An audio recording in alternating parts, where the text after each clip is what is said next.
de pedir, por favor, que você abrisse a sua Bíblia em João, no capítulo 16, versículo 33, são dois textos.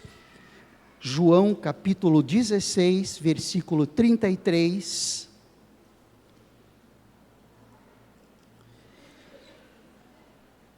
E já aproveitem, já marquem aí para lermos em seguida, segunda carta aos Coríntios, no capítulo 4, versículo 7 ao versículo 18.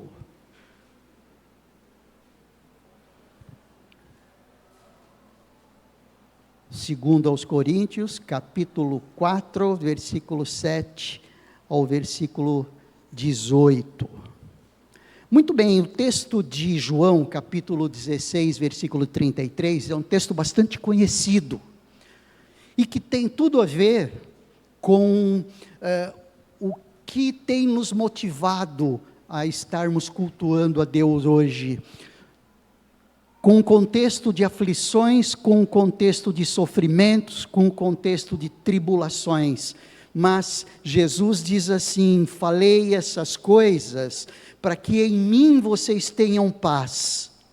No mundo vocês passam por aflições, mas tenham coragem, eu venci o mundo. Jesus estava dando aí uma palavra de despedida, ele estava se despedindo dos discípulos, encaminhando-se para aquele momento da quinta-feira, da noite de quinta para sexta-feira, onde ele seria entregue, e os discípulos estavam em polvorosa emocionalmente, os discípulos estavam preocupados: vamos perder o nosso mestre, para onde o nosso mestre vai, e agora o que vai acontecer? Enfim, Jesus diz ali: eu estou falando essas coisas para vocês, para que em mim vocês tenham paz, em mim vocês tenham paz. E essa palavra é uma palavra muito, muito oportuna para os tempos de hoje, porque os discípulos estavam vivendo momentos de comoção, assim como vivemos nos tempos de hoje, momentos de muita comoção. Falei essas coisas para que em mim vocês tenham paz. No mundo vocês passam por aflições, mas tenham coragem, eu venci o mundo. Se nós parássemos por aqui, já teríamos aí uma bela lição para levarmos para casa em relação a esse assunto, tanto para os mais adultos como para os mais jovens, que precisam se acostumar com esse mundo que não é um mundo mar de rosas, que as decepções vão vir, não é? Estão ali num ritmo ainda de oba-oba, normal. Eu também tive o meu tempo, não faz muito tempo assim, mas eles estão tendo o tempo deles, mas importante, aprendendo já que o mundo reserva para nós muitas surpresas. Mas o texto do próprio Jesus aqui dizendo: no mundo vocês passam por aflições, mas tenham coragem, ou tenham bom ânimo, como diz uma outra versão, eu venci o mundo. E aí nós vamos para o apóstolo Paulo, quando está escrevendo essa carta, essa segunda carta aos Coríntios. O contexto dessa carta tem a ver com sofrimento. Paulo está defendendo o seu ministério, por conta de algumas dificuldades que ele estava tendo ali na cidade. Algumas dificuldades em relação a outros pregadores que denegriram o trabalho do apóstolo Paulo, que tentaram puxar o tapete, vamos dizer assim. É uma palavra bastante conhecida isso no mundo corporativo hoje, puxar o tapete do apóstolo Paulo, e ele estava mostrando a partir do seu ministério recheado de sofrimentos, recheado de aflições. Ele estava mostrando como devemos agir, como ele agiu, não obstante ele sofresse. Então, um contexto bem rápido desses dois textos aqui. Um deles nós já lemos: no mundo tereis muitas aflições, mas tende bom ânimo, tende coragem, eu venci o mundo. E o apóstolo Paulo, ali a partir do versículo 7 do capítulo 4, dessa sua segunda carta, ele diz: temos, porém, este tesouro em vaso de barro, para que se veja que a excelência do poder provém de Deus, não de nós. Não é esse o suprassumo dessa mensagem, que tem esse título, assumindo responsabilidades em meio às aflições? Mas é muito importante isso. Temos, porém, um tesouro em vaso de barro, mostrando que nós somos esse vaso de barro, que se quebra, que se envelhece, mas dentro desse tesouro de barro, dentro de nós existe um tesouro. Então o apóstolo Paulo diz assim: olha, não se esqueçam, temos porém este tesouro em vasos de barro, para que se veja que a excelência do poder provém de Deus, não de nós. Em tudo somos atribulados, porém não angustiados. Ficamos perplexos, porém não desanimados. Somos perseguidos, porém não abandonados. Somos derrubados, porém não destruídos.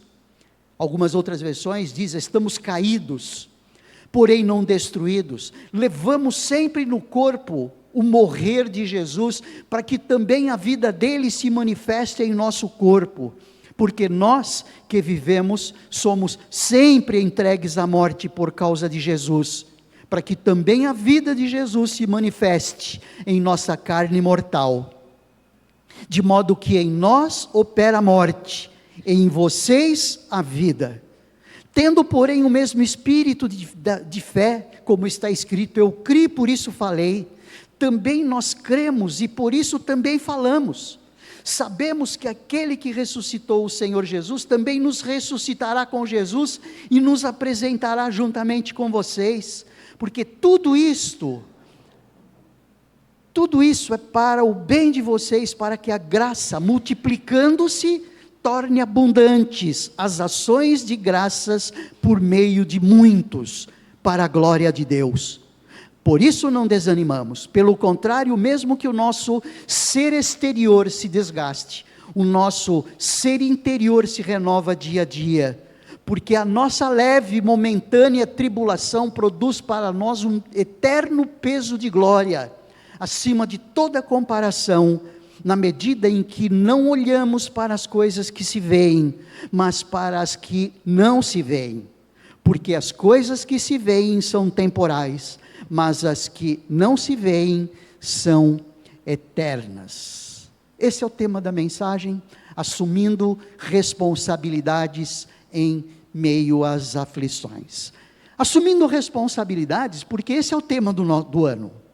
O ano passado, com o tema tomando posição, tomamos uma posição, e esse é o ano de efetivamente mostrar que tomamos uma posição, ou seja, botar a cara para bater, ou seja, levar avante uma responsabilidade que é nossa como igreja, é nossa como pessoas, é nossa como famílias. Nós temos responsabilidades, não digo como famílias e como pessoas, nossas responsabilidades naturais. Trabalhar, ok, isso é dever de todos. Ser um bom chefe de família, ok, é dever de todo chefe de família. Ser uma mulher que respeite o seu esposo e que se dedique à sua família, ok, isso é responsabilidade inerente, independente de sermos de Jesus ou não, do ser humano para com o seu semelhante, seu esposo, esposa, filhos, enfim, mas como igreja de Jesus assumindo responsabilidades. Afinal de contas, nós somos sacerdotes do reino. Afinal de contas, nós somos os embaixadores desse reino, os embaixadores de Deus. Afinal de contas, nós representamos o reino de Deus nesse mundo que precisa disto. Ele precisa de um referencial acerca de para onde ir, o que fazer, como se relacionar com Deus. Nós temos a resposta.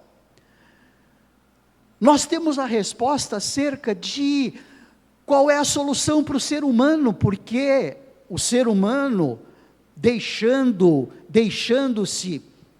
levar pelas suas inclinações naturais, está indo à bancarrota, em termos físicos. mas está indo para o inferno mesmo. Porque quem crê no Filho tem a vida, e quem não crê no Filho não tem a vida, mas a ira de Deus sobre ele permanece. Morrendo assim, o destino, a Bíblia já diz qual é. E nós temos a resposta. Qual é a resposta de uma vida promissora? Não só fisicamente, mas promissora emocionalmente. Não só fisicamente e emocionalmente, mas espiritualmente. O que vai acontecer conosco depois que morrermos? Para onde nós vamos? Vamos viver aonde? Nós temos a resposta. E isso faz toda a diferença para a nossa vida do aqui e agora. Estou dizendo isso, por quê? Porque também faz parte, aí em termos de ser humano como um todo, e nós como fazemos parte do ser humano, nós, Igreja de Jesus, nós crentes em Cristo Jesus, nós embaixadores, sacerdotes do reino, filhos de Deus, estamos debaixo dessa condição de seres humanos, nós sofremos aflições, sofremos tribulações, sofremos frustrações, existem muitas coisas que nos levam ao sofrimento, alguns tempos mais e outros tempos menos. Isso tudo é inerente a nós, a nossa família, a nossa experiência de vida. Todos nós vivemos sob pressão. Todos nós estamos vivendo como que triturados pelas circunstâncias, triturados pela nossa falta de saúde muitas vezes, triturados pelas decepções com as pessoas, triturados pela falta de horizonte físico, horizonte espiritual, horizonte emocional. A emoção, a falta, as emoções negativas, as frustrações, as decepções, elas fazem parte das doenças modernas. O nosso povo, o ser humano, ele vive debaixo de ansiedade. E isso realmente nos marca. E sem dúvida nenhuma, ninguém gosta de passar por isso. Ninguém gosta. Ninguém gosta de passar por tristeza, angústia, dor e por aí vai. Mas independente disso, meus amados irmãos, nós temos uma responsabilidade a assumir. Porque muitas vezes nós nos justificamos em termos de não estarmos assumindo responsabilidades por causa das tribulações, por causa dos problemas, por causa das dificuldades, por causa das frustrações. Mas independente disso, nós temos responsabilidades. Nós precisamos ir trabalhar mesmo estando doentes muitas vezes. Estamos indispostos, mas nós precisamos ir trabalhar. Ou quem ainda não foi trabalhar indisposto, quem ainda não foi trabalhar com febre, quem ainda não foi trabalhar com medo, quem ainda não foi trabalhar com a sua fragilidade emocional em alta.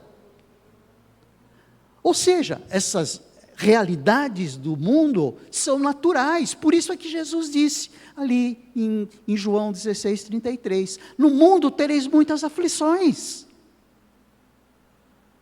Jesus não nos enganou. No mundo tereis muitas aflições. E o apóstolo Paulo vem dando uma lição aqui para nós em relação a tudo isso. Ou seja, os compromissos são intransferíveis, inalienáveis, independente de como você esteja. Essa é a realidade. Essa é a realidade. Os compromissos estão aí para serem assumidos. Ponto final. É uma realidade da vida, nós precisamos assumir isto. Assumir isto. E não existe desculpas, principalmente para nós, por sermos quem somos, reino de sacerdotes, embaixadores e tudo mais. Mas queridos, em meio a esse barulho todo,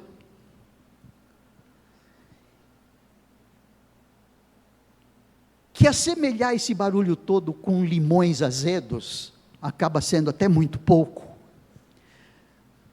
Cabe aqui uma expressão comum que diz assim: a gente pode fazer uma boa limonada com limão. Quem é que não fez uma excelente limonada com limão? Quem não colocou um pouquinho de leite moça numa limonada, um pouco de açúcar e bateu no liquidificador? Aqueles limões azedos em princípio, eles tornam-se uma bebida hiper apreciável, gostosa. O que eu quero dizer com isso?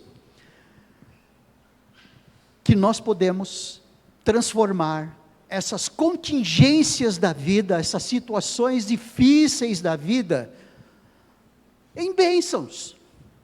Em bênçãos. E é isso que a palavra de Deus nos ensina. Eu gostaria de comentar algumas. Não quero chegar à ousadia de dizer que eu quero comentar as 3, como se fossem somente as 3 bênçãos, debaixo desse contexto todo. Vamos comentar 3 delas. Existem pelo menos 3 bênçãos, entre esses muitos limões, sofrimentos, angústias, aflições, frustrações e tribulações, que se nós atentarmos bem, se nós trabalharmos bem na nossa mente, no nosso coração, a vida acaba sendo menos agressiva do que ela é. Ela acaba sendo menos influenciadora do que é no nosso dia a dia. Então é isso que nós vamos ver um pouquinho agora. Eu relacionei 3 bênçãos aqui a partir do texto que nós lemos aqui, dessa carta do apóstolo Paulo, quando escreve aos Coríntios. A primeira grande bênção, nós podemos perceber contrastes. Podemos perceber contrastes, que as pessoas que não conhecem a Jesus, alguns contrastes, não contrastes de maneira genérica, já eu explico, eu gosto de fazer um pouquinho de suspense aqui. As pessoas geralmente não percebem a validade e a importância desses 3 contrastes, e que o apóstolo Paulo mostra nesse texto a partir do verso 16, quando ele diz ali: por isso, não desanimamos, pelo contrário, mesmo que o nosso ser exterior se desgaste, o nosso ser interior se renova dia a dia. Primeiro contraste: corpo fraco, espírito renovado. 2 contrastes. Corpo fraco, espírito renovado. Nós não somos somente corpo. Quando eu olho para você e você olha para mim, nós não nos vemos como simplesmente um corpo. Nós precisamos nos ver como corpo, alma e espírito. E aí, eu faço aí uma distinção em termos pedagógicos, que é assim: o que é o corpo? Aquilo que nós vemos. O que é a alma? São as emoções, são os sentimentos, são as vontades, é a sede das emoções. E o espírito, aquilo que nos liga a Deus. O apóstolo Paulo diz para nós: olha, nós desanimamos, e diz por que ele não desanima? Ele não desanima porque ele vê o seu exterior se desgastando. Sim, ele vê, e ele sofre. Um homem como nós sofre dor como nós sofremos. Ou ele não sofria dor quando ele recebia as chibatadas? Ou será que ele não teve expectativa quando foi mordido pela cobra ali, pela serpente ali em Malta? Ou será que ele não sentiu medo quando ele foi um náufrago e passou 3 noites no mar? Será? Em tudo isso ele via o seu corpo desgastando. Mas ele diz que não desanima, porque esse exterior se desgasta, mas o interior se renova a cada dia. Então, primeira grande percepção de contraste é essa: corpo fraco, espírito renovado. Corpo fraco, espírito renovado. O nosso corpo pode estar dolorido por uma injeção, por um remédio mal, que tem consequências muito ruins no nosso aparelho digestivo, enfim, com várias contraindicações. Nós sofremos nas nossas emoções pelas decepções da vida, os nossos cabelos acabam ficando brancos, quem os tem. Mas o espírito, ele vai se renovando. As rugas, elas aparecem exteriormente, mas elas não existem no nosso interior. As nossas doenças, elas não existem no nosso interior. Tanto é que muitas vezes a gente esquece que a velocidade da cabeça não é a mesma da velocidade do corpo, não é mesmo?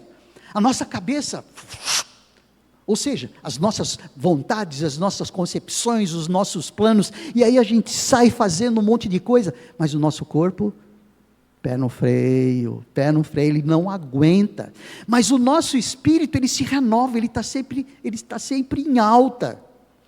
E o espírito que se relaciona a Deus, ele se renova a cada dia.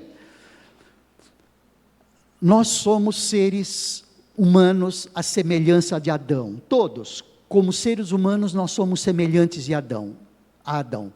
Como semelhantes a Adão, nós nascemos, crescemos, envelhecemos e morremos. Mas Jesus, ele veio instaurar um reino em que ele é o modelo de ser humano. Nós estamos sendo modelados à semelhança de Cristo. É esse renovar, nós estamos crescendo em Cristo. O nosso interior, moldados pelo Espírito Santo, está sendo renovado a cada dia, a ponto de quando nós estivermos próximo da morte, imaginando que a gente vai morrer aí com 90, 91, 95, 100 anos, tem gente durando até mais, mas o Espírito está está bem novinho, é como se fosse um bebê nascido, fazendo essa comparação aí de o nosso corpo envelhece, mas o nosso espírito se renova. Quando nós nascemos, a semelhança de Adão 100%, quando nós morremos, ou próximo da nossa morte, a nossa semelhança com Cristo aumenta, não aumenta? Então isso significa renovação de espírito. Então é isso que o apóstolo está dizendo aqui, a partir das suas próprias experiências. Olha, o nosso corpo é fraco, mas o nosso espírito se renova. É esse o contraste. Isso é pedagógico, muito pedagógico. Corpo fraco, espírito forte. Corpo enrugado, espírito lisinho, não é? Novo, puro, sem doença. É isso que o apóstolo Paulo vem mostrando ali. Mas um outro contraste aqui dessa bênção, dessa grande bênção, dessa percepção de contraste que nós podemos ter. Gente, veja, isso é revelação de Deus. E a gente pode ter essa percepção de contraste. Gente, isso é bênção. Ok, está doendo, as nossas expectativas de vida estão diminuindo, num leito de hospital às vezes, mas existe algo que nos anima. Conta-se aí, um desses teólogos, escritores, contou aí uma historinha, dizendo assim, que ele foi visitar um senhor, ele como pastor foi visitar um senhor de 90 e poucos anos, que estava na beira da morte. E ele chegou lá, fez uma pergunta até meio estranha, né, que eu teria constrangimento de fazer. E aí, meu irmão, como você está? Talvez algum outro dissesse assim, como que você queria que eu estivesse aqui, nessa cama, sofrendo como eu estou sofrendo, murmurando. Ele falou assim, eu estou bem, meu irmão, estou aqui, com as malas prontas, para morar no céu. Olha, como essa perspectiva muda o seu estado de espírito. O provérbio já nos ensina que um espírito entristecido degrada o corpo. Agora, um espírito animado, ele é remédio para o corpo. ele nos deixa mais animados. Corpo fraco, espírito renovado. No versículo 17, ele usa um outro contraste, porque a nossa leve e momentânea tribulação produz para nós um eterno peso de glória, acima de toda comparação. Qual é o outro contraste? No presente, um presente doloroso, não é presente de alguma coisa que você dá para alguém. No tempo presente, um tempo presente doloroso, mas um futuro glorioso. Fácil da gente lembrar. Um presente doloroso, mas um futuro glorioso. Então esse é um outro contraste. E aí ele diz, porque a nossa leve e momentânea tribulação, gente, essa segunda carta, a partir ali, depois do capítulo 10 em diante, capítulo 9 em diante, o apóstolo Paulo vem mencionando todas as aflições pelas quais ele passou. E ele chama tudo isto de momentânea tribulação. Antes disso ele fala, a nossa leve, momentânea tribulação. Leve e momentânea tribulação. Presente doloroso, mas futuro glorioso. Aonde Paulo estava colocando a sua visão? Meninos lá atrás, aonde? Aonde? Ele estava colocando a sua visão no presente doloroso, ou ele estava colocando a sua atenção no futuro glorioso? No futuro glorioso, é claro. Veja como isso tudo passa para nós, como são elementos instrutivos para nós. Presente doloroso, futuro glorioso, e ele usa aqui, porque a nossa leve e momentânea tribulação produz para nós um peso de glória. Qual é a ideia de uma leve? Olha só o contraste que ele faz o contraste de algo leve com algo pesado. Leve, as tribulações, essa é a ideia, sem muita importância. E faz esse contraste com o peso, no sentido de consistente, no sentido de significativo, no sentido de precioso, peso de glória. Então, a glória que para Paulo estava sendo prometida, era muito mais significativa, o peso da glória era muito mais significativa do que o presente que ele estava vivendo, que era tão doloroso. Então é isso que o apóstolo Paulo vem dizendo aqui. Aliás, não é o apóstolo Paulo que está dizendo. Mas pastor, a carta não é de Paulo aos Coríntios, na sua segunda carta? Mas é Deus falando através de Paulo, é Deus falando para nós isso, usando a experiência de Paulo. Então Deus está ensinando alguma coisa para nós. Eu preciso lembrar disso durante a semana. Isso não significa também que você não vai sofrer mais, não. Eu estava comentando com o grupo ali, que essa semana para mim foi uma semana muito pesada. Pesada em termos físicos, não físicos assim, em termos de angústia, de intranquilidade. Senhor, em nome de Jesus, lembrei aqui de Efésios 3, versículo 12, quando Paulo ora, pede oração no sentido de que ele seja fortalecido na força do seu poder. Cansei, e ontem eu mantinha isso, mas não importa, o importante é estar vivendo esse momento, olhando para a glória que se vai acontecer depois.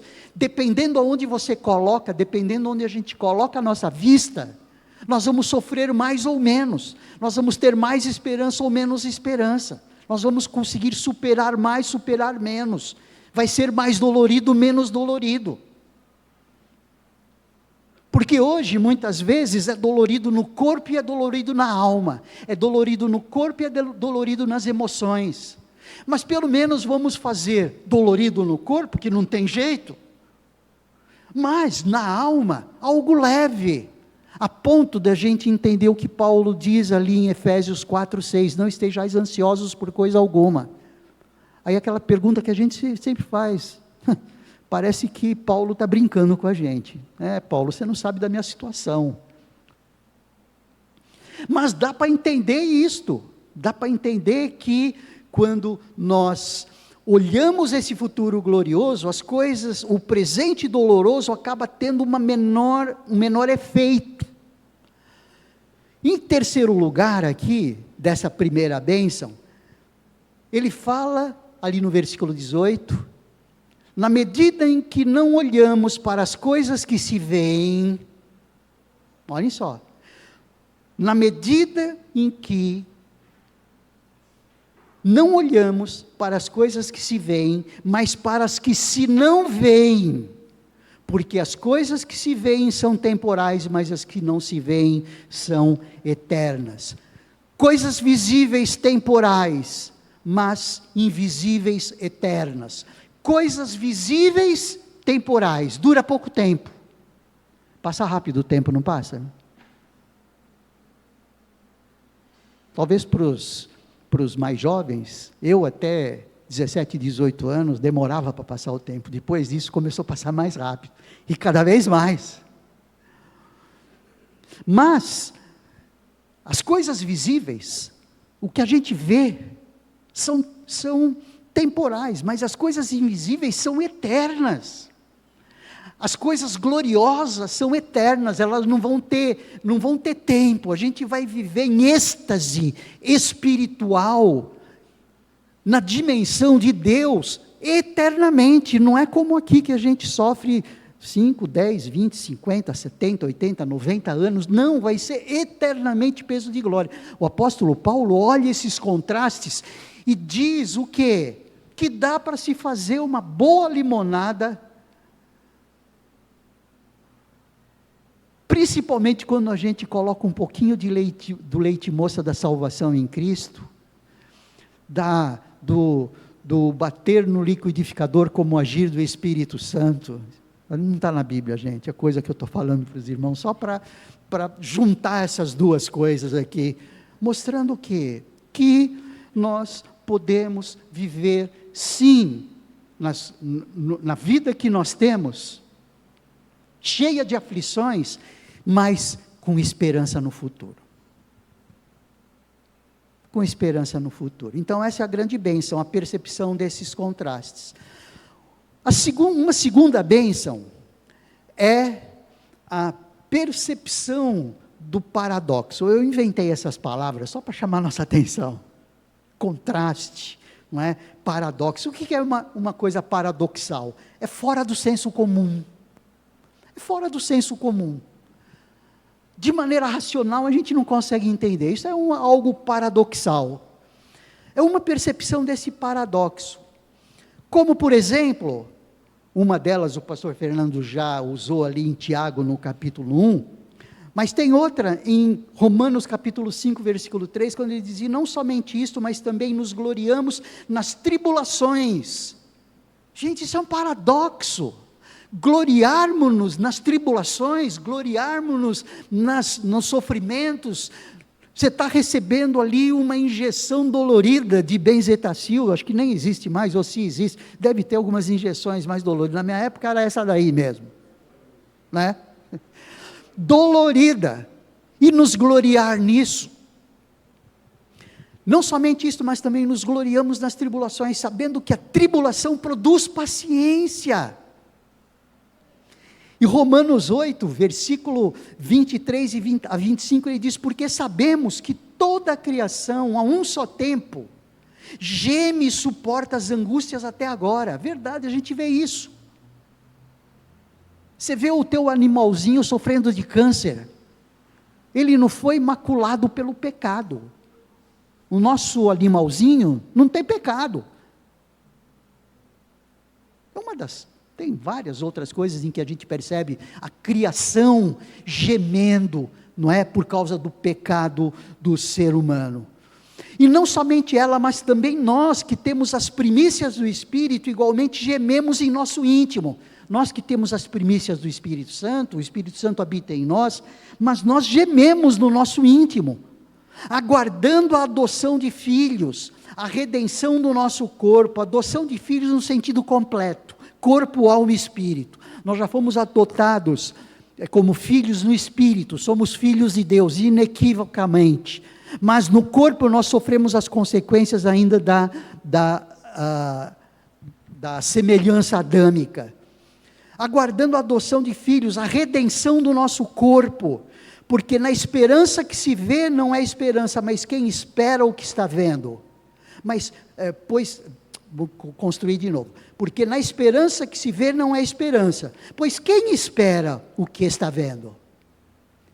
Você está vendo, você não está esperando nada, você espera algo que você não vê, é isso que ele quer dizer, mas se esperamos o que não vemos, com paciência o aguardamos. Isso significa que nós podemos ver o que nos aguarda, não na sua totalidade, mas nós podemos saber que nós vamos viver e perceber esse peso de glória. Isso nos dá paciência para o momento, para sentirmos e para vivermos um momento de dificuldade. Eu não estou vivendo esse momento agora, mas se esse momento não vai passar nunca mais, se eu vou morrer mesmo com tal doença, ou sei lá com o quê, mas pelo menos depois, a hora que eu atravessar o rio, eu sei para onde eu vou, sei com quem eu vou estar, isso daí gera paciência para o nosso dia a dia.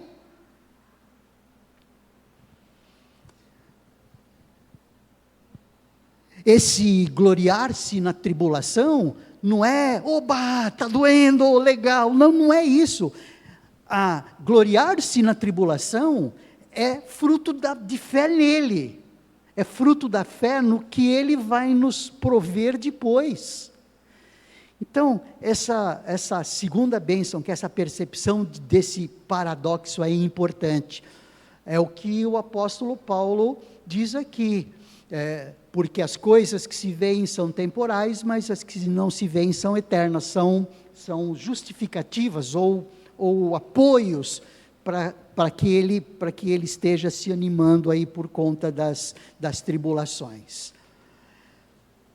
Compreendendo as tribulações, precisamos compreender, isso sim, as tribulações, e isso é um dos motivos pelos quais nos leva à paciência, é que as tribulações, elas vêm em consequência do passado, do nosso passado. Por que nós somos atribulados? Nós somos atribulados, não foi necessariamente porque pecamos, mas porque nós nascemos em pecado. Nós sofremos, não é porque nós pecamos, mas porque a nossa estrutura é pecaminosa. Você percebe? A nossa estrutura é pecaminosa. Nós fomos expulsos da presença de Deus, a ira de Deus está sobre o ser humano. Mas Jesus já levou na cruz as nossas enfermidades nesse sentido. Ele nos redime. Isso também não significa que ele não cura, tá bom? Ele cura, Jesus cura, Deus cura em um tempo que ele quiser, tá? Não estou me contrapondo a isso absolutamente. Mas, quando nós somos atribulados, o que a gente precisa perceber é que nós somos pecadores. A gente queria o quê? Com tantos pecados, o fato de nós sermos pecadores, é isso mesmo, é consequência da herança adâmica, nós fomos concebidos em pecado, em pecado fui concebido por minha mãe, Davi já falava, mas, compreendendo essa tribulação, olha só, são dois motivos, como a gente deve ver a tribulação, como consequência do passado, e como consequência eterna, esse é o outro lado, ou seja, as tribulações sendo vistas como consequências eternas no futuro, aí a gente consegue experimentar um pouco melhor essas tribulações. E uma terceira bênção é a de que uma percepção de que Deus está junto de nós. A aproximação de Deus é inequívoca, nós não estamos sozinhos. Jurema, você não está sozinha. Irmãos, nós não estamos sozinhos aqui nas nossas tribulações de vida. Deus está conosco. Não tem essa, Deus me esqueceu, não existe isso. Ainda que uma mãe se esquecesse de um filho, eu não me esquecerei de vós. Salmos. Olha só. Quando a gente olha 2 Coríntios no capítulo 1, esse contexto, a gente vê exatamente isso. Abra lá em 2 Coríntios no capítulo 1, quando o apóstolo Paulo, a partir de suas próprias experiências, ele diz: bendito seja o Deus e Pai de nosso Senhor Jesus Cristo, o Pai de misericórdias e Deus de toda consolação. Olha só, bendito seja o Deus e Pai de nosso Senhor Jesus Cristo, Pai de misericórdia. O nosso Deus é misericordioso, o nosso Deus é consolador, Deus de toda consolação. É Ele quem nos consola em toda tribulação. Dando uma paradinha aqui, é Ele quem nos consola em toda tribulação. Percebem isso? Muito embora eu esteja sendo consolado por um irmão, mas é Deus quem nos consola, através desse irmão, muitas vezes nos dando uma palavra de ânimo, orando por nós, mas é Deus quem nos consola. E aí ele desenvolve isso e dizendo o seguinte: é Ele quem nos consola em toda tribulação. Alguém pode perguntar para quê? E ele responde: para que pela consolação que nós mesmos recebemos de Deus, possamos consolar os que estiverem em qualquer espécie de tribulação. Porque você consolar alguém que perdeu um filho, se você não perdeu, é uma coisa.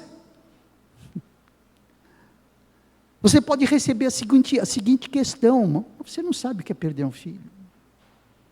Que o Senhor me livre disso. Mas, quando nós vivemos uma situação de tribulação, nós temos competência, autoridade para dizer: Deus me consolou. Deus me consolou quando perdi pai, vida prática, quando perdi mãe. Deus me consolou. E se Ele me consolou, Ele vai consolar você também. Você percebe? É isso que Paulo está falando. Muitas vezes nós somos provados, não necessariamente porque estamos sendo corrigidos, como Hebreus fala no capítulo 12, versículo 6, que Ele corrige quem ama, mas Ele permite a provação, essa prova, para que vidas sejam edificadas. Nós somos edificados ou não pela experiência de Jó? Pronto. Jó é um livro que nos anima tremendamente, nos consola tremendamente, é isso que ele fala. Porque assim como transbordam sobre nós os sofrimentos de Cristo, assim também por meio de Cristo transborda o nosso consolo. Veja, ele faz essa comparação novamente, porque assim como transbordam sobre nós os sofrimentos de Cristo, assim também por meio de Cristo transborda o nosso consolo. Se somos atribulados, é para consolo e salvação de vocês. Aí ele relaciona com o que essas provas que o apóstolo Paulo está experimentando e vivendo, o que isso está significando para os coríntios. Ânimo. Eles estão dizendo assim: não somos nós só que somos provados. O apóstolo Paulo, nosso pai na fé, aquele quem nos orienta, tem de confiança, ele tem confiança. Aquele que nos orienta, vocês serão vitoriosos, ele está se mostrando vitorioso.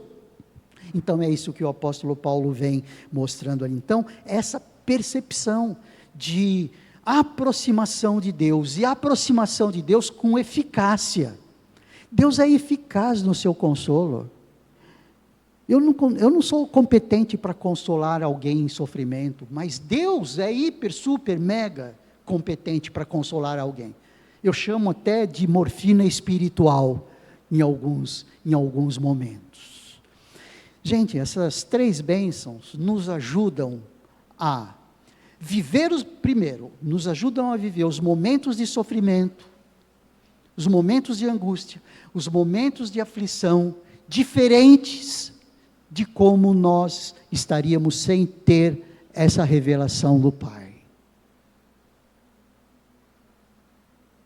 Esse é um ponto importante, nós podemos viver diferente. Num outro sentido, esses sofrimentos e aflições que temos não devem ser justificativas para nos neutralizar nas responsabilidades que assumimos. Assumindo responsabilidade. mesmo em meio às aflições. E Deus nos dá subsídios para isso. Porque a gente pode dizer: Senhor, mas que remédio eu vou ter? Que subsídios eu vou ter? Que forças eu vou ter? E Deus dá através dessas experiências. Eu gostaria de concluir com um texto, aquele texto que nós lemos, mas eu gostaria de ler novamente, ali em 2 Coríntios, no capítulo 4, a partir do verso 7, que diz assim: temos, porém, este tesouro em vasos de barro, para que se veja que a excelência do poder provém de Deus e não de nós. Em tudo somos atribulados, porém não angustiados. Ficamos perplexos, porém não desanimados. Somos perseguidos, porém não abandonados. Somos derrubados, estamos caídos, porém não destruídos. Levamos sempre no corpo o morrer de Jesus, para que também a vida dele se manifeste em nosso corpo.